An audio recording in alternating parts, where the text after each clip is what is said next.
இயேசு ஒரு முறை கூட சொல்லாத அந்த வார்த்தை அல்லேலூயா. இதன் மர்மம் என்ன? பைபிளில் முதல் அல்லேலூயா எங்கே வருகிறது? ஆசீர்வாதமா? இல்லை, அது ஒரு பேர் அழிவு. கிறிஸ்தவ உலகை அதிர வைக்கும் ஒரு மாபெரும் ரகசியம். ஜீசஸ் காலிங் டிவியின் வேதாகமத்தின் மாபெரும் 1000 மர்ம முடிச்சுகள் நிகழ்ச்சிக்கு உங்களை வரவேற்கிறோம். பைபிளில் முதலில் அல்லேலூயா எங்கே வருகிறது? சபைகளை உலுக்கும் மாபெரும் ஆவிக்குரிய ரகசியம். ஞாயிற்றுக்கிழமை காலையிலும் உலகத்தில் உள்ள எந்த ஒரு கிறிஸ்தவ சபைக்குள் நுழைந்தாலும் உங்கள் காதுகளில் முதலாவதாக விழும் வார்த்தை என்ன தெரியுமா? அல்லேலூயா. ஒரு பாட்டு பாடினால் அல்லேலூயா, ஒரு அற்புதம் நடந்தால் அல்லேலூயா, சந்தோஷமாக இருக்கும்போது அல்லேலூயா. உலகத்தில் எந்த மொழி பேசும் மனிதராக இருந்தாலும் மொழி பெயர்க்கப்படாமல் உலகமெங்கும் ஒரே உச்சரிப்பில் சொல்லப்படும் வார்த்தை இது ஒன்றுதான்.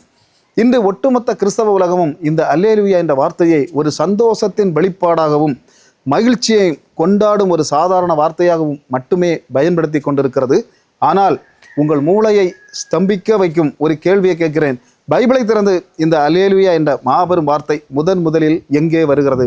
இது சொல்லப்பட்டது எங்கே? இதை சொன்னது யார்? தேவன் எந்த சூழ்நிலையில் இந்த வார்த்தையை பைபிளுக்குள் கொண்டு வந்தார் என்று தேடி பார்த்தால் நீங்கள் அதிர்ச்சியில் உறைந்து போவீர்கள். ஏனென்றால் பைபிளில் முதலாவது அல்லேலூயா ஒரு சந்தோஷமான ஆராதனையில் சொல்லப்படவில்லை, ஒரு கல்யாண வீட்டில் சொல்லப்படவில்லை, செங்கடல் பிளந்தபோது சொல்லப்படவில்லை, எரிக்கோ கோட்டை இடிந்தபோது கூட இந்த வார்த்தை உச்சரிக்கப்படவில்லை. மாறாக பூமியில் உள்ள பாவிகள் அனைவரும் முற்றிலுமாக அழிந்து ஒரு மாபெரும் பேரழிவு நடந்து துன்மார்க்கல் ஒருவன் கூட பூமியில் இல்லாதபடிக்கு வேரறிக்கப்படும் அந்த பதபதைக்கும் அழிவின் பின்னணியில்தான் உலகத்தின் முதல் அல்லேலூயா தெரித்து விழுகிறது.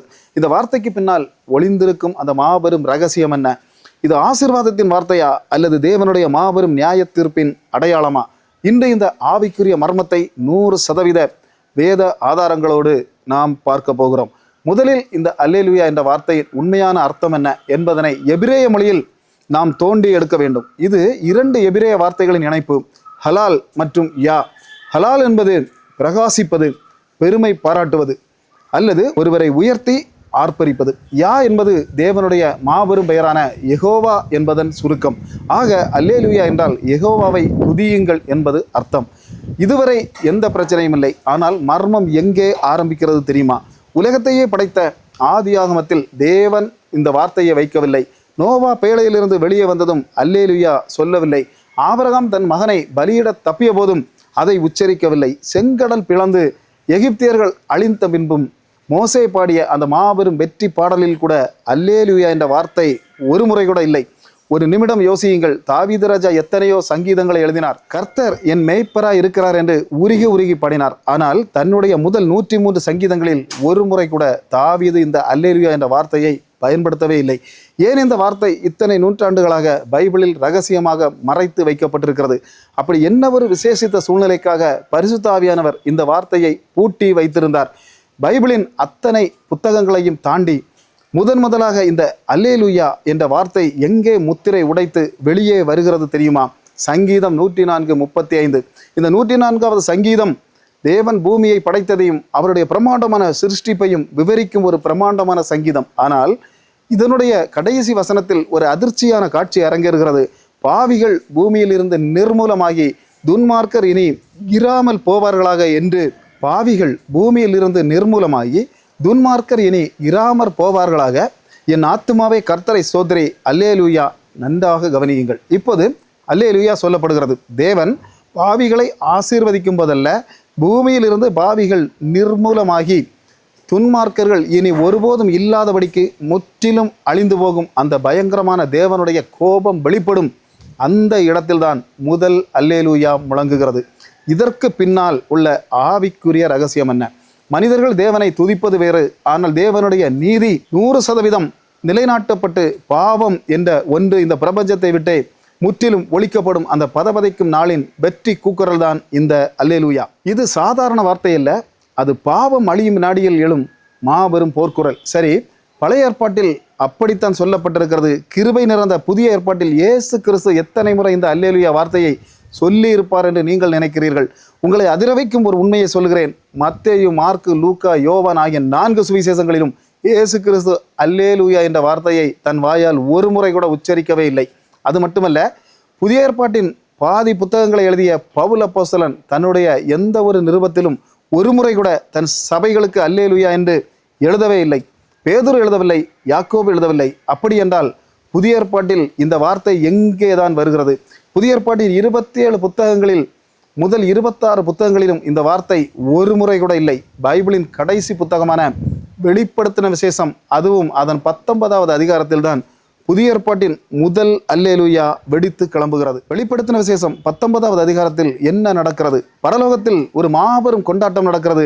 அங்கேதான் அந்த வார்த்தை ஒலிக்கிறது. வெளிப்படுத்தின விசேஷம் 19:1-3 அல்லேலூயா, ரட்சிப்பும் மகிமையும் கனமும் வல்லமையும் நம்முடைய தேவனாகிய கர்த்தருக்கே உரியது. அவர் மகா வேசியை நியாயம் தீர்த்து தம்முடைய ஊழியக்காரன் இரத்தத்திற்காக அவளிடத்தில் பழி வாங்கினாரே என்று சொல்ல கேட்டேன். மறுபடியும் அவர்கள் அல்லேலூயா என்று ஆர்ப்பரித்தார்கள். ஒரு நிமிடம் இதை கவனியுங்கள். பரலோகத்தில் எப்போது அல்லேலூயா முழங்குகிறது? பூமியை கெடுத்த அந்த மாபெரும் வேசியான மகா பாபிலோன் என்ற பிசாசின் சாம்ராஜ்யத்தை தேவன் நெருப்பினால் சுட்டெரித்து அநியாயமாக கொல்லப்பட்ட தம்முடைய பரிசுத்தவான்களின் இரத்தத்திற்கு தேவன் பழிவாங்கிய அந்த வினாடியில்தான் பரலோகமே எழுந்து நின்று அல்லேலூயா என்று கர்ஜிக்கிறது. பழைய ஏற்பாட்டின் சங்கீதம் 104 பாவம் ஒளிந்து போன போது முதல் அல்லேலூயா வந்தது. புதிய ஏற்பாட்டில் பிசாசின் மாபெரும் சாம்ராஜ்யம் நெருப்பில் சுட்டரிக்கப்படும் போது அந்த பேரழிவின் புகையை பார்த்து கொண்டுதான் பரலோகம் முதல் அல்லேலூயாவை முழங்குகிறது. இதுதான் அல்லேலூயாவின் அசைக்க முடியாத 100% வேத ரகசியம். அல்லேலூயா என்பது நாம் இன்று சர்ச்சுக்குள் சாதாரணமாக சொல்லும் மகிழ்ச்சியான வார்த்தை மட்டுமல்ல, அது பிசாசின் ராஜ்யத்தை தரை மட்டமாக்கப்பட்டு தேவனுடைய மாபெரும் நியாய தீர்ப்பும் நீதியும் நிலைநாட்டப்படும் போது பரலோகம் எழுப்பும் மாபெரும் வெற்றியின் கர்ஜனை. உலகின் பாவம் அழியும் வரை உண்மையான அல்லேலூயாவின் முழு அர்த்தமும் நிறைவேறாது. அல்லேலூயாவின் மாபெரும் மர்மத்தை உடைத்தோம். ஆனால் இங்கேதான் மனித அறிவை முடக்கும் அடுத்த மாபெரும் சஸ்பென்ஸ் ஒளிந்திருக்கிறது. வெளிப்படுத்தின விசேஷத்தில் இந்த அல்லேலூயாவோடு பரலோகம் ஒரு மாபெரும் பாட்டையும் பாடுகிறது. வெளிப்படுத்தின விசேஷம் 14வது அதிகாரத்தில் பூமியில் மீட்டு கொள்ளப்பட்ட 1,44,000 பேர் தேவனுடைய சிம்மாசனத்துக்கு முன்பாக நின்று ஒரு புது பாட்டை பாடுகிறார்கள். அந்த பாட்டை பூமியில் உள்ள அந்த 1,44,000 பேரை தவிர வேறு எந்த மனிதனாலும், ஏன் பரலோகத்தில் உள்ள தேவ தூதராலும் கூட கற்றுக்கொள்ள முடியாது என்று பைபிள் ஆணித்தரமாக சொல்லுகிறது. யாராலும் பாட முடியாத அந்த புதுப்பாட்டு என்ன? அந்த 1,44,000 பேர் நிஜமாகவே யார்? அவர்கள் யூதர்களா அல்லது விசுவாசிகளா? ஏன் அவர்களுக்கு மட்டும் இந்த விசேஷித்த ரகசிய பாடல் கொடுக்கப்படுகிறது? அடுத்த பாகத்தில் வெளிப்படுத்தின விசேஷத்தில் புதைந்து கிடக்கும் இந்த 1,44,000 பேரின் அதிபயங்கரமான ஆவிக்குரிய ரகசியங்களை 100% வசன ஆதாரங்களோடு உடைக்க போகிறோம். இது உங்களை உறங்க விடாது. தொடர்ந்து காத்திருங்கள். மகாராஜனும் மகாதேவனுமாகிய இயேசு கிறிஸ்து சீக்கிரம் வருகிறார். கர்த்தர் உங்களை ஆசீர்வதிப்பாராக. மாரநாதா, இயேசுவே சீக்கிரம் வாரும். ஆமேன், ஆமேன்.